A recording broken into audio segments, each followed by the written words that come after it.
민주당은 오늘도 민생 경제를 위해서 내각 구성이 시급하다면서 국민의힘 협조를 촉구를 했습니다. 강선우, 이진숙 이 후보까지 모두 통과 강행으로 결론을 내린 건지 이 상황은 우리 이현정 의원께서 어떻게 보세요? 지금 좀 전에 이제 여야의 입장차라고 했는데 네. 좀 더 정밀하게 보면 여당 원내 지도부와 그다음에 야당과 또 이 여당 의원들 간의 어떤 입장차 저는 그걸로 보입니다. 지금 김병기 원내대표가 결격 사유가 없다고 그러는데 글쎄요. 뭐가 있어야 도대체 결격 사유인지 모르겠습니다. 더군다나 그동안 지난 일주일 동안 정말 언론과 많은 국민들이 이제 분노한 지점이 결국은 여성가족부라는 장관에 과연 걸맞는 자격이 갖춰져 있는 것인지 이제 그런 부분에 대한 의문들이 뭐 굉장히 많았고 또 교육부 총리 같은 경우도 이진숙 후보자 같은 경우는 일단 뭐 본인의 제기된 여러 가지 의혹뿐만 아니라 이 교육 행정에 대한 전혀 문외한 뭐 이런 것들도 이제 제기가 되는 거 아니겠습니까? 그렇다면 이재명 대통령이 본인이 했던 인사 기준이란 게 과연 뭘까? 사실은요, 이거 정권 초기에 국민들이 웬만하면 다들 그냥 동의를 하십니다. 근데 정말 이번에 두 사람 같은 경우는 도저히 그 장관에 수용할 수 없을 정도로 문제가 있다는 것은 뭐 아마 여당 내부에서도 나오고 있는 상황이고 많은 보좌진들이 지금 분노하고 있는 거 아니겠습니까? 근데 만약에 김병기 원내대표 이야기처럼 결격 사유가 없다 그러면 국민의 눈높이와는 전혀 다른 것이거든요. 그렇다면 국민과 소통하겠다, 또 국민 주권 정부다고 이야기했던 이재명 정부의 국정 기조와 과연 맞는 것인지 저는 상당히 의문을 가질 수밖에 없습니다. 알겠습니다. 지금 위원장 의원께서 좀 얘기를 해주셨는데 일각에서 상황이 바뀐 것처럼 보이지 않습니까? 여당이 이제 통과 강행 기율 쪽으로 바뀐 이거 왜 그럴까? 이 대통령이나 여당의 이 견고한 지지율 이것 때문이다. 이런 분석도 사실 나오고는 있습니다. 여기에 우리 김진욱 전 대변인께서는 동일하시는지 내용 안에서는 어떻게 보고 계신 겁니까? 뭐 일부 그렇게 보는 측면도 있습니다. 왜냐하면 대통령의 지지율이라는 것이 단지 뭐 대통령이 어떻게 국정을 운영하느냐 뿐만 아니라 그 대통령의 국정 운영에 여러 가지 요소들이 있는데 그중에 인사 관련된 부분도 포함이 되어 있다라고 보는 분들도 계신 것 같아요.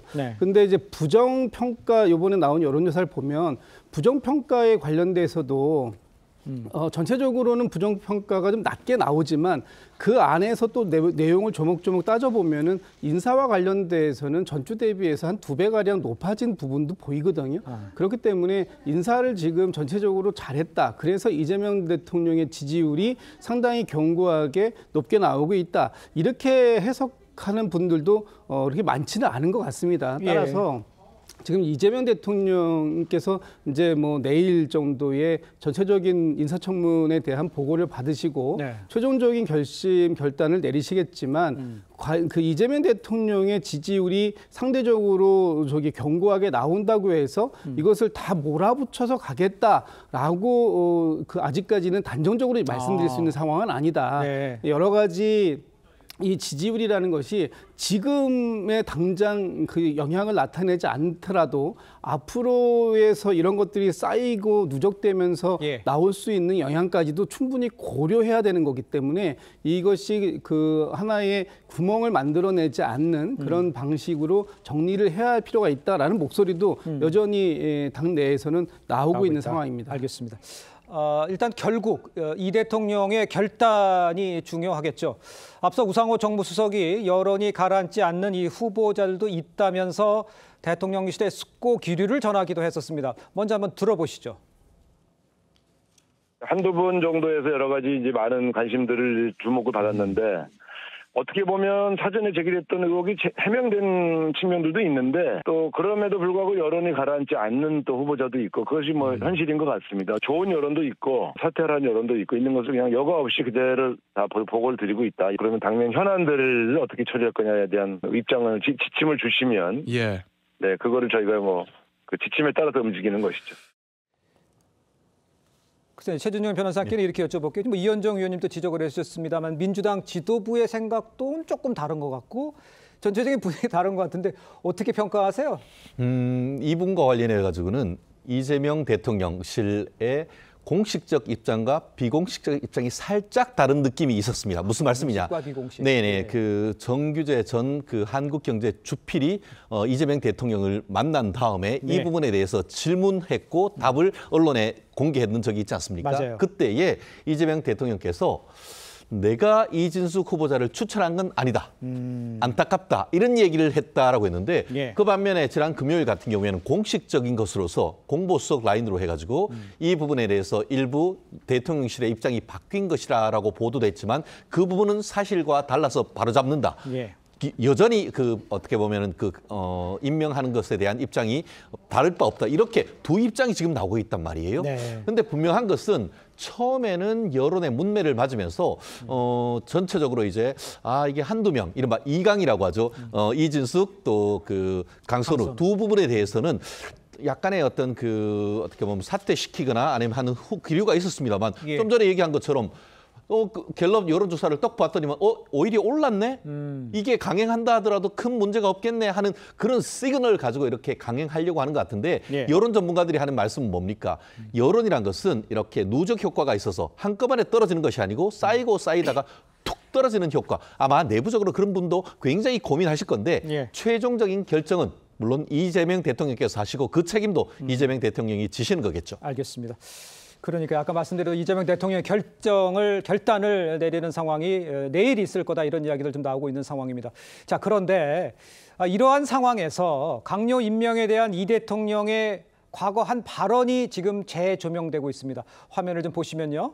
성남시장 재직 시절은 2017년이었습니다. 한 유튜브 방송에서 강요 임명은 물소떼가 강을 건너듯 한꺼번에 우르르 건너는 그 장면 기억하실 겁니다.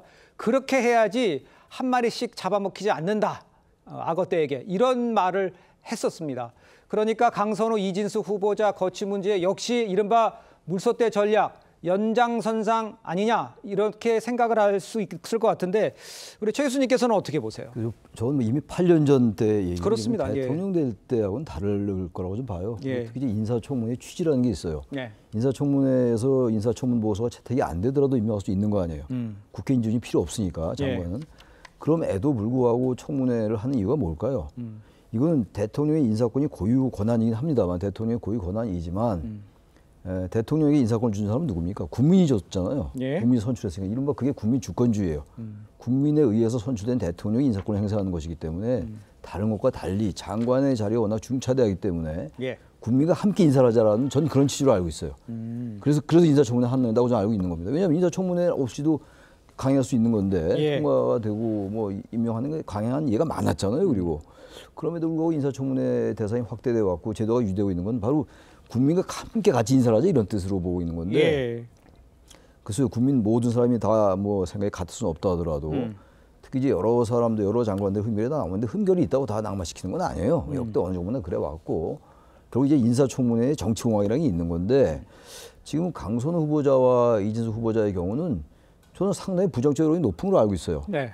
근데 이 부분을 아무 일도 없다고 생각하고 간다? 그건 국민 주권주의에 맞지 않는다고 저는 생각합니다. 인사청문회 취지에도 맞지도 않고. 예. 그렇다면 이재명 대통령이 내세운 게 통합, 협치, 소통 이런 거였잖아요.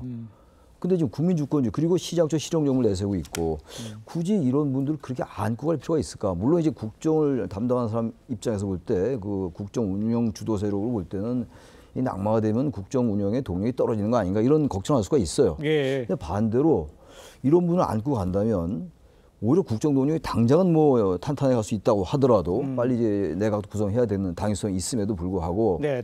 시간이 가면서 이게 더 악화될 수 있을 것 같아요. 지난번에 우리 문재인 정부 때 조국 전 장관의 경우를 봤잖아요. 장관 취임하고 난 다음에 결국 사퇴했어요. 예. 근데 이제 대개 청문회 끝나고 이제 논란이 사그라들면 그냥 가는 거예요. 잊혀지는 거예요. 뭐 원래 우리 정치가 그런 것이고 그런데 이 두 분은 그렇게 잊혀지지가 않아요. 청문회 끝나고 더 논란이 증폭되는 그런 측면이 굉장히 강하기 때문에 예. 이재명 대통령께서 많은 걸 지혜롭게 해 오셨고 네네. 그래서 저는 대통령이 그렇게 국민들의 민의와 국민의 눈높이와 전혀 배치되는 그런 결정을 하지 않지 않을까라는 게 저희 예상이긴 합니다만 알겠습니다. 대통령의 결단이죠 결국. 알겠습니다. 네. 지금 뭐 쭉 이야기를 해주셨습니다만 이 강선우, 이진숙 후보자 임명이 만약에 아까 제가 쭉 소개해드린 대로 물소떼 전략처럼 해서라도 임명이 강행될 가능성이 있다는 얘기들이 지금 나오고 있기 때문에 만약에 이럴 경우에 논란이 가라앉지 않고 만약에 확산이 된다면 정부 여당 입장에서는 부담이 되지 않을까, 뭐 역풍이 우려된다 이런 얘기도 하고 있는데 지금 전 대변인 얘기하시는 거는 아직 이재명 대통령의 결정은 모른다 이겁니까? 그렇습니다. 예.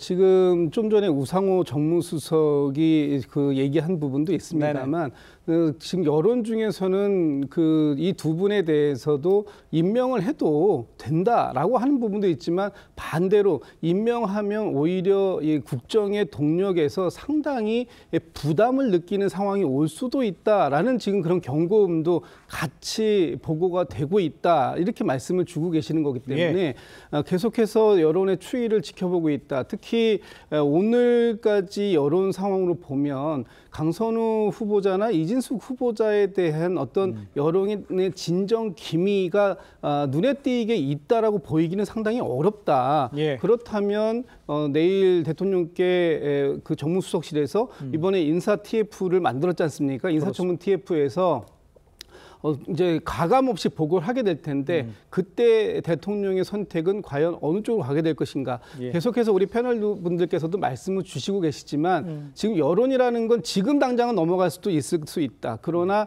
이런 그 악재들이 하나씩 쌓였을 때 결과적으로 보면 나중에 이재명 대통령의 어떤 국정 운영에 상당한 부담으로 역풍으로 작동될 가능성도 충분히 있다라는 것까지 지금 계속해서 경고음이 가고 있다라고 보면 대통령께서 결정이 뭐 쉽지는 않으시겠습니다만 지금 당에서 올라가고 있는 임명 동의를 해달라는 요청들 이런 것들에 대해서 무조건적으로 수용하기는 좀 어려울 수도 있겠다 이런 전망은 좀 할 수 있을 것 같습니다. 그렇군요. 최준정 변호사께는 이렇게 여쭤볼게요. 국민의힘에서는 뭐 5정 얘기도 하고 뭐 6정 얘기도 나오고 있는데 전체적으로 뭐 강행한다면 막을 수 있는 방법은 없는 상황인데 어떤 입장으로 지금 요번을 대비하고 계십니까? 결국은 여론에 어떤 호소할 수 있는 방법밖에 없지 않습니까? 실제로 지금 뭐 국민의힘 쪽에서 그 강선우 후보에 대한 문제가 제기됐습니까? 오히려 민주당 내에 민주도 보좌진 협의회에서 이런 부분이 문제가 됐던 것이고 이진숙 후보 같은 경우에는 교육부 장관으로서 전국 그 교육 노동자 그러니까 전교조 자체에서 당신 물러나라 자격이 없다라고 지금 직격탄을 날리고 있음에도 불구하고 여당에서 어떤 그 지도부 같은 경우에는 끝까지 어떻게 보면은 방탄 전략을 하고 있는 건 아니겠습니까?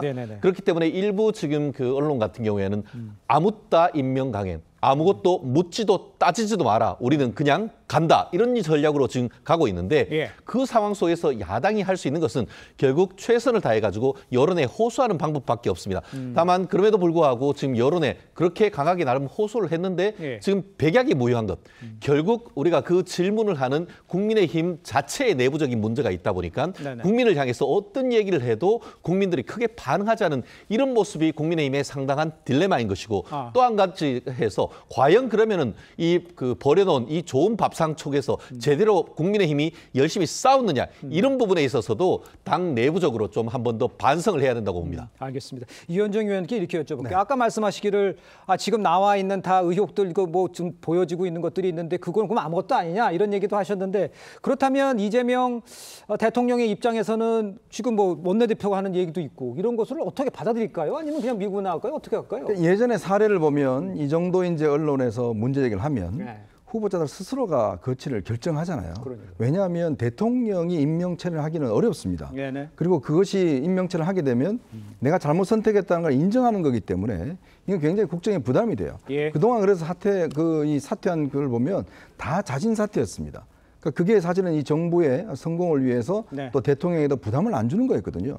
근데 저는 정말 이번에 너무나 희한한 게 두 분이 지금까지도 사퇴를 안 한 거. 이 정도 이렇게 언론에 나오고 대통령이 내일 회의한다고 그러는데 저는 정말 이 정부의 성공을 바라는 분들이라면 대통령이 이렇게 회의하기 전에 사실 부담을 절어줘야 돼요. 자, 아시겠지만 지금 예를 들어서 어떤 흠결이 있더라도 자, 그분이 그 분야에 정말 전문성이 잘할 것 같으면 웬만하면 다 국민들도 인정합니다. 자, 교육에 대해서 이진숙 후보자가 정말 잘 알고 좀 여러 가지 문제가 있지만 그래도 이 문제를 해결해 줄 것 같으면 국민들도 인정해요. 근데 이분은 교육에 대해서 기본적인 단어조차 모릅니다. 자, 이진숙 후보자 자, 여성가족부입니다. 약자를 위하는 부처예요. 근데 민주당 보좌진들 이분들이 어땠습니까? 지난 12.3 계엄 사태 때 정말 몸으로 나서서 계엄을 막았고 또 민주당에서 핵심적 역할을 하는 분들 아니겠습니까? 그런 분들을 다 갑질을 해서 동료가 아니라고 그러면 정청래 의원 같은 경우는 강선우 의원이 동료이기 때문에 끝까지 가야 된다 이야기를 하지만 보좌진들도 동료인 거예요.